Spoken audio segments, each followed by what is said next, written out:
Bonjour à toutes et à tous. Alors, je peux vous livrer les votes du CODERST, hein, c'est pas un secret. Donc, le CODERST s'est exprimé. Donc, il y a eu 7 voix contre, 18 voix pour et une abstention. Sur les deux.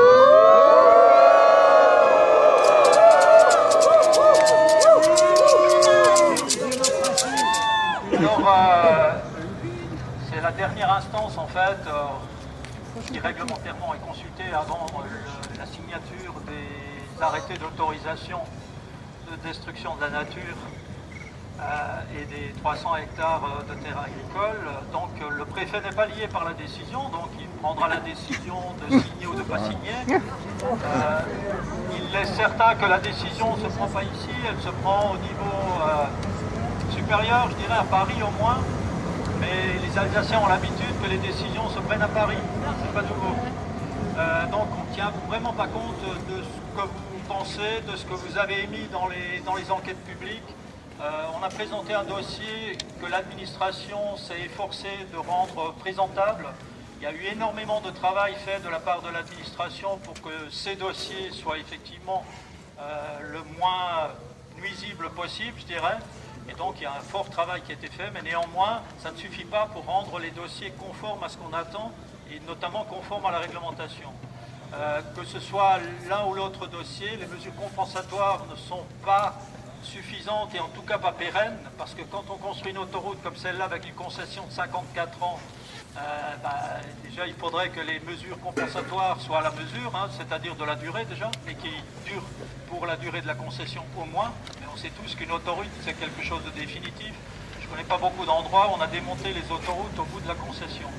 Et donc nous estimons que de toute façon, sur l'aspect réglementaire, la loi impose que l'administration donne un avis défavorable aux demandes de ce type-là si les mesures compensatoires ne sont pas suffisantes, s'il y a un solde négatif pour l'environnement, et c'est le cas dans ce dossier. Il y a un solde négatif pour l'environnement, puisqu'il y a énormément d'aspects qui n'ont d'ailleurs pas été regardés, et en plus c'est saucissonné, donc vous avez des dossiers qui sont un dossier pour l'échangeur qui n'est pas traité de la même manière administrative que le gros dossier Arcos. Vous avez tous les aménagements fonciers sur 11 000 hectares dont l'impact n'est pas évalué. Donc ce qui nous faut dire que de toute façon, et ce qu'ont émis aussi les organisations, les organismes spécialisés, et notamment l'autorité environnementale, qu'il aurait fallu présenter un seul dossier avec une étude d'impact, remise à jour d'ailleurs, puisqu'on sait qu'il manque énormément d'éléments dans l'étude d'impact. Donc c'est un dossier voilà, qui est à l'image un peu du fonctionnement actuel. Je décide, vous exécutez, donc on est dans ce cadre-là. Malheureusement, voilà, je dirais que même si le CODERST avait dit non, à la limite, on peut toujours rêver, en sachant que l'État est juge et parti. Il y a quand même 8 fonctionnaires qui votent, donc dans les 18 votes pour, il faut déjà enlever les 8 fonctionnaires qui sont pour, parce qu'on peut estimer que s'ils ont défendu un dossier, ils n'ont pas trop le choix, ils sont obligés de voter pour. On peut d'ailleurs se poser la question de la valeur d'un vote quand on fait le dossier, en fait, quand on est juge et parti.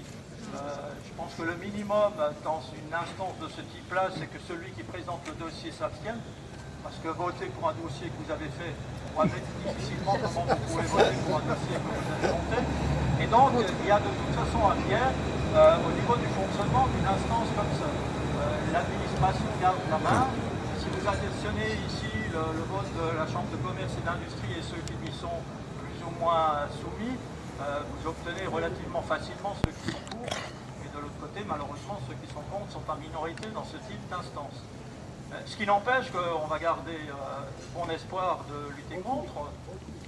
Il y aura effectivement la voie judiciaire qu'on peut explorer, et j'espère toujours, parce que je suis optimiste, que finalement, je crois que ce matin, j'ai eu l'info, notre ministre Nicolas Hulot a démissionné.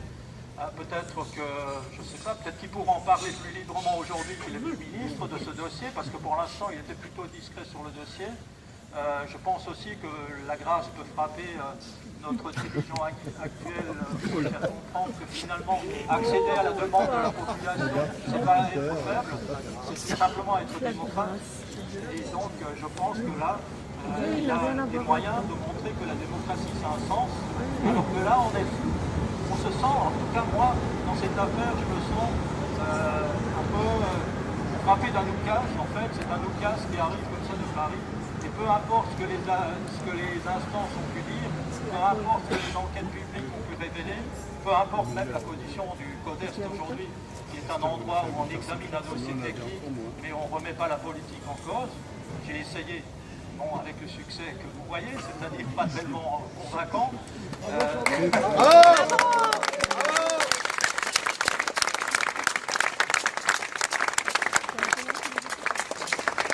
Au-delà de ça, ce dossier restera dans les annales, quelle que soit l'issue, parce que la manière de le traiter n'est pas digne d'une démocratie.